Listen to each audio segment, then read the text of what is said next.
एक बूढ़े हंस की ये 5 बातें याद रखने वाला कभी मुसीबत में नहीं पड़ता। जय श्री कृष्ण बंधुओं, स्वागत है आप सभी का। सज्जनों, आज इस कहानी के माध्यम से बहुत सुंदर संदेश मैं आप तक पहुंचा रहा हूं, जो मनुष्य जीवन के लिए बहुत उपयोगी सिद्ध होगा। आपसे निवेदन है कि बने रहिए हमारी इस कथा के साथ वीडियो के अंत तक। एक बार की बात है, एक बड़े से वृक्ष पर बहुत से हंस रहते थे। उन हंसों के दल में एक बूढ़ा हंस भी था, जो अपनी अधिक उम्र के साथ साथ अधिक अनुभवी और दूरदर्शी भी था। सभी हंस उसे ताऊ कहकर बुलाते थे।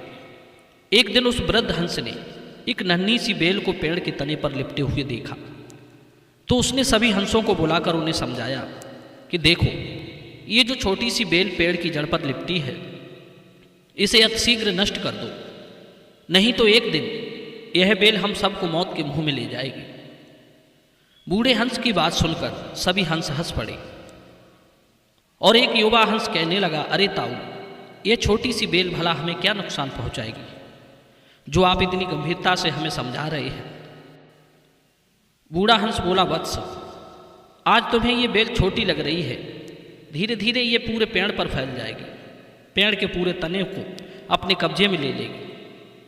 फिर पेड़ का तना मोटा हो जाएगा और पेड़ से चिपक जाएगा।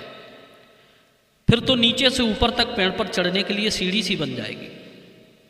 तब ऐसी स्थिति में कोई भी शिकारी, कोई भी जंगली पशु सीढ़ी के सहारे चढ़कर हम तक पहुंच सकता है और हम सब मारे जाएंगे। बंधु, बूढ़े हंस की बात सुनकर कुछ हंसों को उनकी बात पर विश्वास नहीं आया कि एक छोटी सी बेल सीढ़ी कैसे बन सकती है। एक युवा हंस कहने लगा, ताऊ, तू एक छोटी सी बेल को खींचकर ज्यादा ही लंबा कर रहा है। क्यों हमें इस तरह की कहानी सुनाकर मूर्ख बना रहे हो? बंधु, उस वृद्ध हंस की बात को किसी ने भी गंभीरता से नहीं लिया। धीरे धीरे समय बीतता चला गया। बेल लिपटते लिपटते ऊपर शाखाओं तक पहुंच गई। बेल का तना मोटा होता चला गया और सचमुच ही पेड़ के तने पर सीढ़ी सी बन गई, जिसके ऊपर आसानी से कोई भी चढ़ सकता था। यह देखकर सबको बूढ़े हंस की बात याद आने लगी, लेकिन अब कुछ नहीं किया जा सकता था, क्योंकि बेल बहुत मजबूत हो चुकी थी। उसे नष्ट कर पाना अब हंसों के बस की बात नहीं थी। एक दिन हंस जब भोजन की तलाश में बाहर गए हुए थे, तभी एक बहेलिये ने उस पेड़ को देखा, जिसके तने पर भारी और मोटी बेल लिपटी हुई थी, जिसके ऊपर हंस बैठा करते थे। शिकारी ने बेल की सहायता से पेड़ पर चढ़कर अपना जाल बिछा दिया और वहां से चला गया। शाम को जब सारे हंस लौटकर आए और उस पेड़ पर उतरे, तो शिकारी के बिछाए हुए जाल में बुरी तरह से फंस गए और फड़फड़ाने लगे। तब उन्हें बूढ़े हंस की बात अच्छी तरह समझ आ गई थी। अब वे अपने किए पर पछताने लगे। सोचने लगे, अगर उस दिन ताऊ की बात मान लेते तो आज इस विपत्ति में नहीं फंसते। बूढ़ा हंस भी उन सबको परेशान देखकर गुस्से में और चुप बैठा था। वो उनकी मूर्खता पर बहुत चिंतित था। सारे हंस रोते हुए उस वृद्ध हंस से कहने लगे, ताऊ, आपकी बात ना मानकर हमने बहुत बुरा किया है। हम सब मूर्ख हैं। अब हमें इस विपत्ति से आप ही निकाल सकते हो। इस बार आप हम सबको बचा लीजिए, आगे हम आपकी कोई बात नहीं टालेंगे। इस प्रकार सबको दुखी देखकर बूढ़ा हंस बोला, बच्चों, अब इस विपत्ति से निकलने का एक ही तरीका है। जब शिकारी आए तब तुम सब मुर्दा होने का बहाना करके लेट जाना। बहेलिया तुम्हें मरा हुआ समझकर जाल से निकालकर जमीन पर रखेगा और वहां भी जमीन पर मुर्दे का बहाना करके पड़े रहना।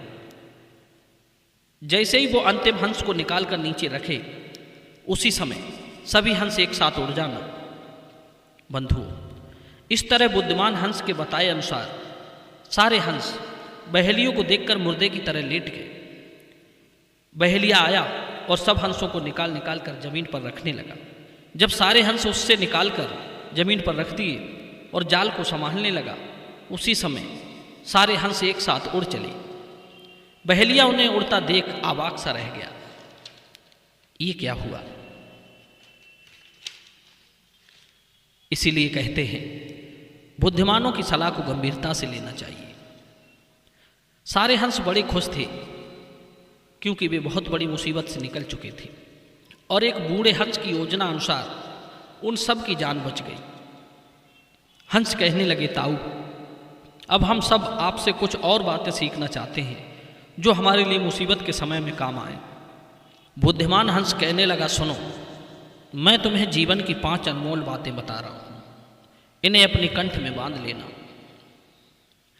पहली, विवेकपूर्ण बुद्धि वाले पुरुष शक्ति के अनुसार कार्य करने की इच्छा रखते हैं और यथाशक्ति करते भी हैं।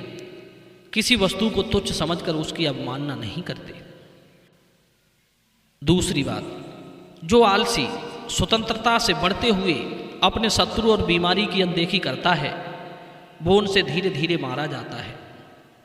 जो पैदा होते ही शत्रु और रोग को नष्ट नहीं करता वो बलवान होने पर भी एक दिन उनका शिकार हो जाता है।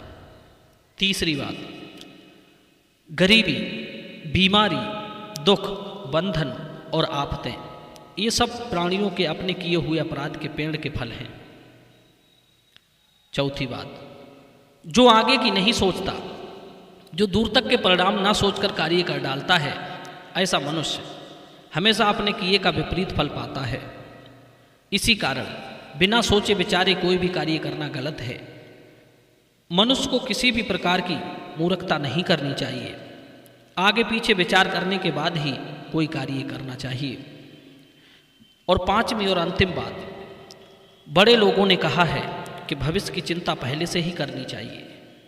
जो समय पर सोच विचार करके अपने काम निपटा लेता है ऐसे प्राणी सदा सुखी रहते हैं, किंतु ऐसा प्राणी सदा मरता है जो समय से पहले अपनी रक्षा का प्रबंध नहीं करता। बंधुओं, ये वीडियो आपको कैसी लगी आप हमें कमेंट सेक्शन में अवश्य बताएं। आप सभी दर्शकों का बहुत बहुत धन्यवाद। जय श्री कृष्ण, जय श्री राम।